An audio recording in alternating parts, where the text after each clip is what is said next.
Hello सर्वांना, माझं नमस्ते. तर आज सकाळी मी अनार आणि वॉटरमेलन घेतला. त्यानंतर एक बॉईल एग घेतला.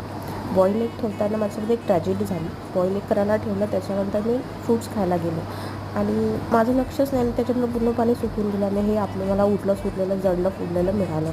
असंच होतं जेव्हा आपण एकटं राहतो. मम्मी पप्पाकडे राहतो तेव्हा सगळं काही व्यवस्थित मिळते. तर आय मिस यू मम्मी.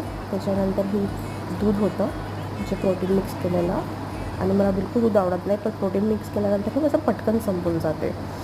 त्याच्यानंतर लंच घेतलेलं, पण ते शूट करणं विसरून गेली मी, त्यासाठी सॉरी. आणि हे 5 वाजता स्नॅक्स टाईममध्ये मला कच्चा चिवडा मिळाला, जे की माझ्या सासूबाईंनी बनवलेला होता. त्याच्यासाठी थँक्यू, मला खूप आवडला. आणि त्याच्यानंतर रात्रीला मी मसाला भात बनवलेला, खूप असा स्वादिष्ट झालेला होता. आणि घरी काही नव्हतं, जसं आपल्याला जे होतं त्याच्यातच